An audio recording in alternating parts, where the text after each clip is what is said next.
And here to discuss is Ibrahim Hooper from the Council on American-Islamic Relations. Thanks for joining us. Thanks for having me. Absolutely. How prevalent is this issue of Christian extremism in the military? Well, excuse me, from a Muslim perspective and as a civil rights group, we tend to deal more with civil rights issues of the Muslim military personnel, whether it's wearing hijab, headscarf, whether it's prayer, whether it's being able to go on Hajj as a member of the military to wear a beard.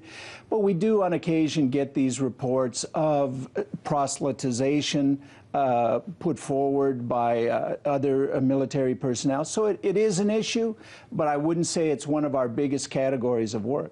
Now, in the video, we saw U.S. soldiers wearing patches on their uniforms that could be considered offensive to people who are Muslim. Should U.S. military members be able to wear such symbols? It's a balance between the freedom of religious expression of the Christian soldiers, and you want them to be able to express themselves through religion. That's their right, just as it's the right of the Muslim and the Sikh and the Jewish personnel. But you can't have a situation where you're forcing that religion on other military personnel.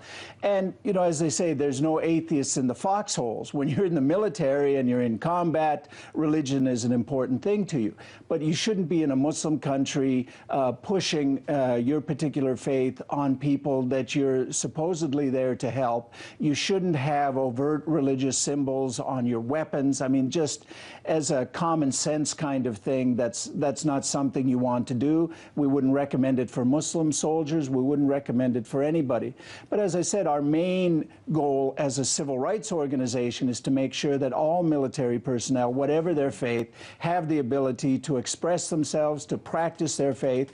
And just recently, the military has come up with a broadening of religious rights, and they've come under tremendous attack from the right wing when the military said that we're broadening the right, for instance, to wear a headscarf as a Muslim woman, to wear a beard, to pray, and these kinds of things.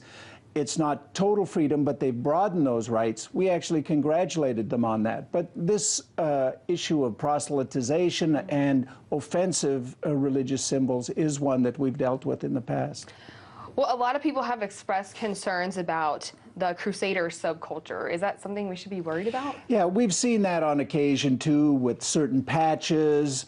There was even a weapon system that was going to be used by the military called the Crusader. Right, that was eventually dropped, thank God, as we say. But this is an issue, and I think it's something that has to be dealt with by the officer corps in the military. They just have to be able to clamp down on this kind of thing before it gets out of hand. Religious expression is fine, but offensive religious symbols that are proselytizing or meant to insult other faiths shouldn't be allowed. And if military members are doing that, they have these types of symbols on their uniforms, and they're in another country, could that make more radicalization abroad more prevalent? Yeah, obviously these kinds of things in a Muslim country are going to cause problems.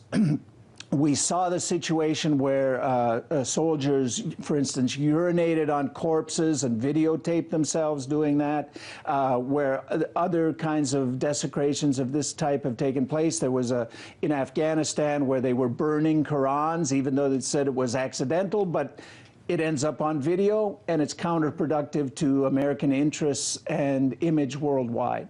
Now, considering the fights in the Middle East have often been in Muslim countries, how have American Muslims fared in these wars? Well, there have been American Muslims who have fought and died in various combat situations around the world. I personally know of an American Muslim who served on D-Day in World War II, hit the beaches on D-Day. So Muslims have been in the military. They continue to be in the military. Thousands, estimates upwards of 11,000 Muslims in our military. So these issues will continue to come up. And again, it's just the responsibility of the top officials to make sure that these things don't happen while protecting religious freedoms for all of the military personnel. And has military leadership been responsive to this? For the most part, responsive. It's a huge bureaucracy, so sometimes it's hard to access that bureaucracy. But usually when things are brought to their attention, they handle them appropriately because they don't want internal conflicts or to damage the image of the United States around the world. Great, thank you. This is Ibrahim Hooper from the Council on American-Islamic Relations. Thank you.